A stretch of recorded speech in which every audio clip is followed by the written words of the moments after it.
setelah adanya pemberitahuan penetapan tersangka kepada klien kami, ya, di sini tidak ada nilai kerugian, hanya 1 unit Toyota Alphard.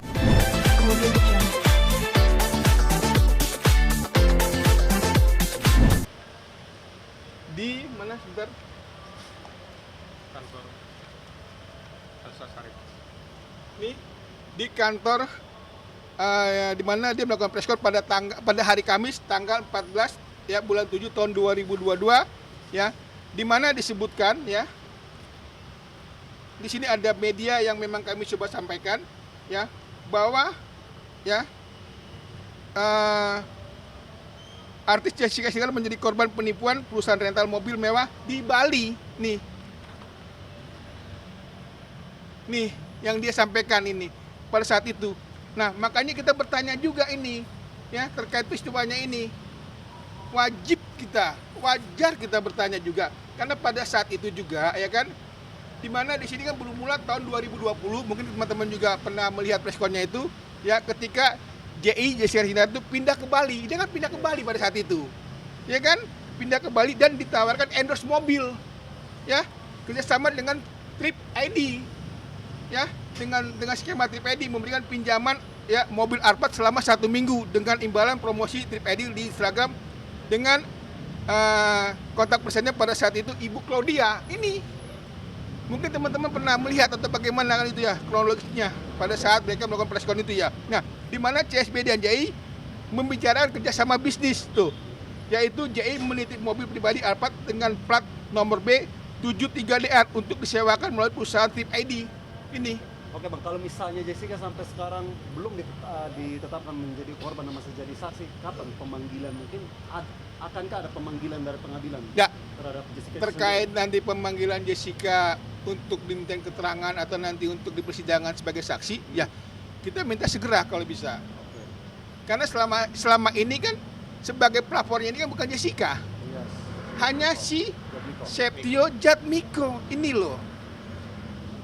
Dan sampai sekarang apakah Jatmiko Nih. kasih statement atau enggak nih Nih, Bang? sampai detik ini nggak ada Septio Jatmiko. Dan di sini dijelasin di sini bahwa si Jessica ini hanya sebagai saksi diperiksanya loh, sama si Vincent.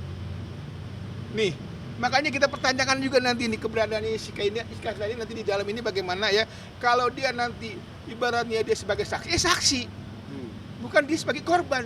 Siapa yang korban? Kan nggak ada korban.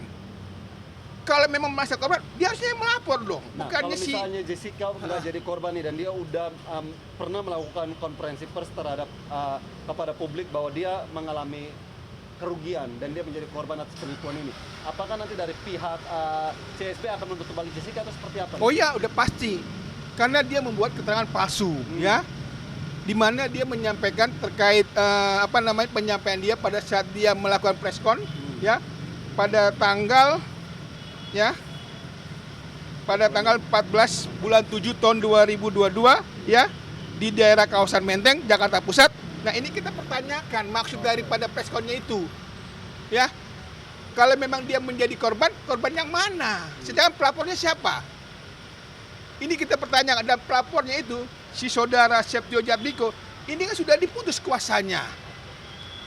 Nih, sudah diputus kuasanya. Artinya Harusnya gugur.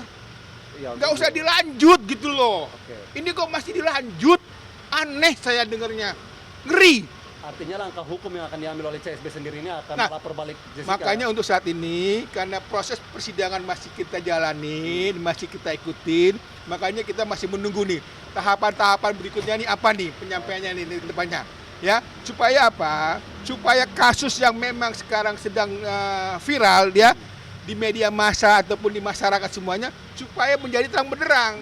Dan klien kita juga mempunyai kepastian hukum terhadap kasus yang memang menimpa dirinya. Karena akibat dari press con-nya mereka pada tanggal 14 Juli ya, 14 bulan 7 tahun 2022 ini ya, mengakibatkan klien kita merasa dirugikan.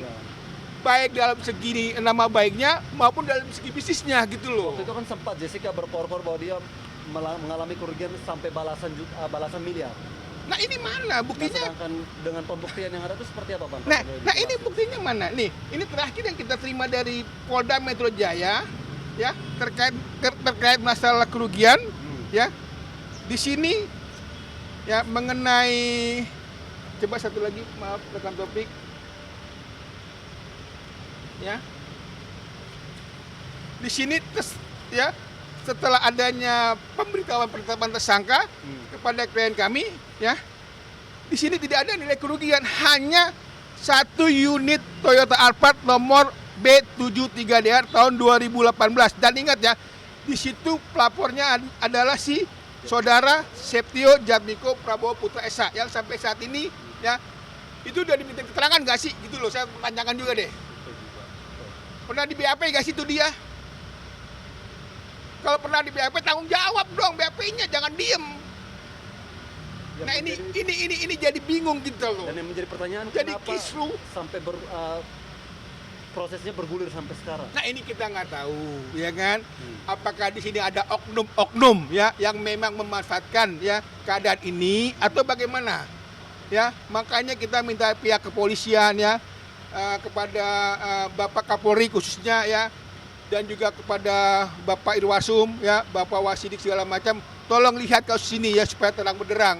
Juga kepada Bapak Presiden Jokowi ya, di mana Bapak tolong ya kami sebagai kuasa hukum daripada Christopher Stefanus Budianto meminta ya kan untuk diberikan kelonggaran juga terkait pendampingan ya klien kami untuk membuat laporan ya atau pengaduan di Polda Metro Jaya.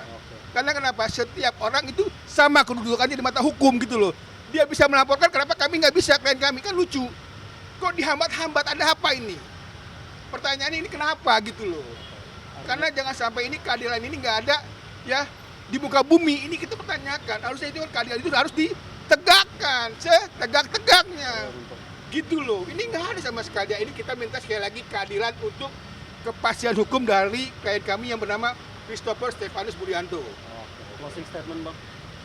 Iya, tadi nota keberatannya sangat disayangkan karena dari jaksa penuntut umum ada keraguan-keraguan karena untuk masalah mengenai penanganan di pengadilan, yang mana seharusnya memang pengadilan Denpasar yang menangani, bukan di Jakarta Selatan, pengadilan Jakarta Selatan.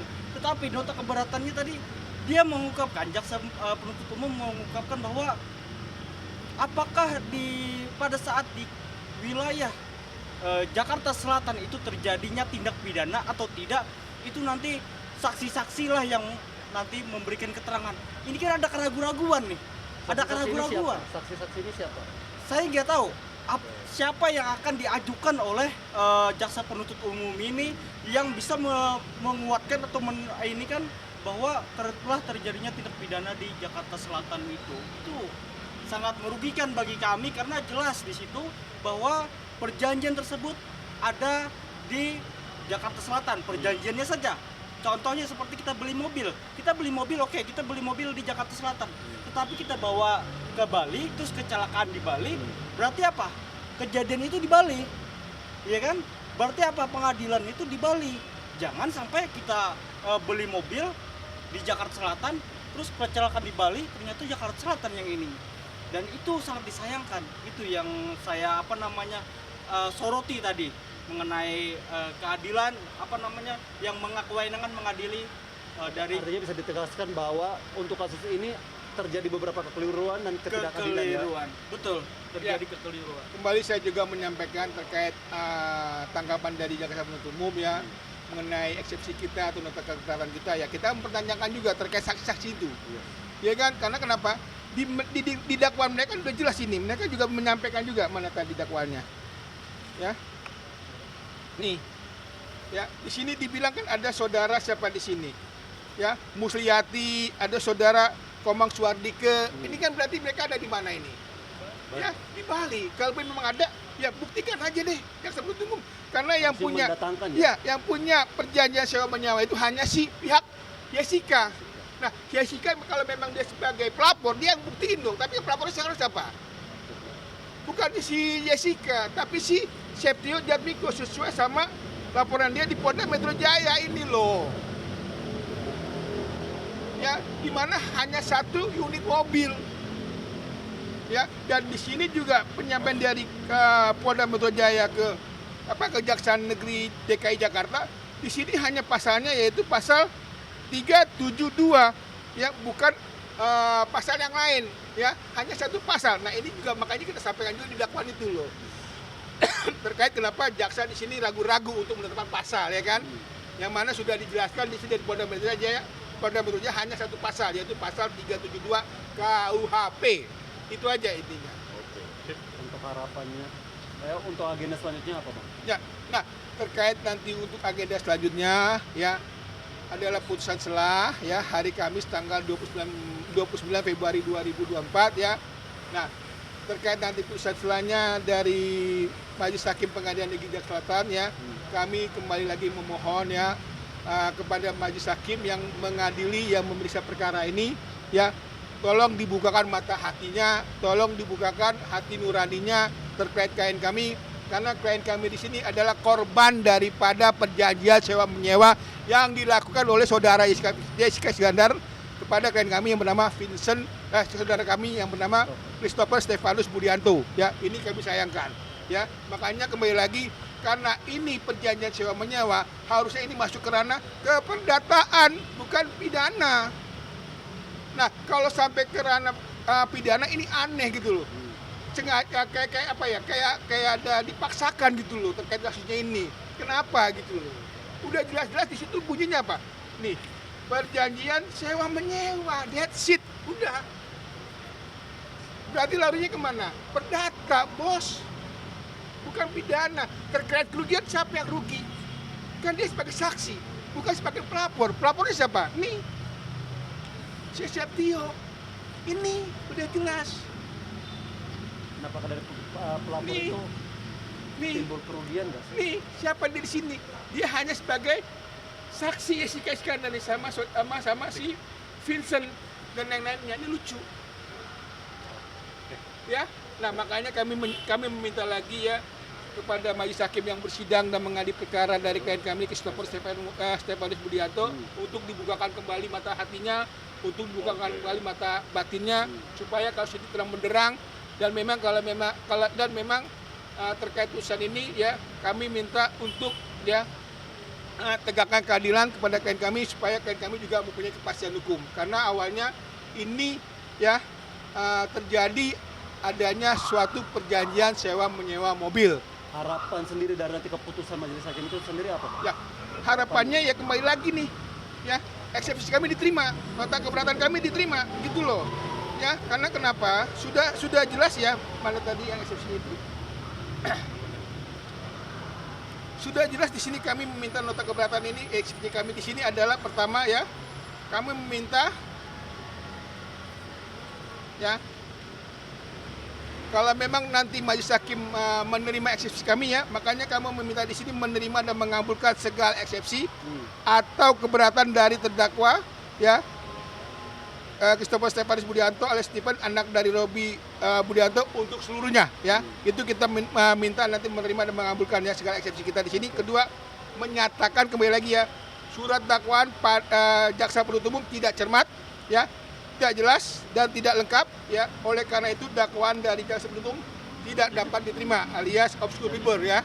Yang ketiga, menyatakan Pengadilan Negeri Jakarta Selatan tidak berwenang, kembali lagi nih, untuk mengadili perkara ini ya.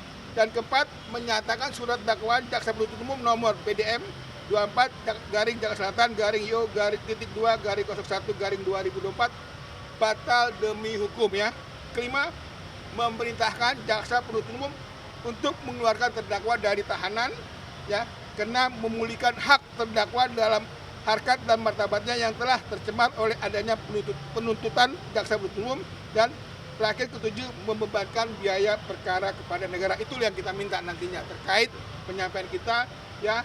Dan kita minta untuk eksepsi yang kita sampaikan ke Majelis Hakim pada saat itu di persidangan ya, kembali lagi untuk dipertimbangkan ya, dan kita untuk Majelis Hakim untuk menerima apa yang kita sudah sampaikan mengenai nota keberatan atau eksepsi kami yang telah kami sampaikan pada tanggal 26 Februari 2024. Itu aja sih. Oke.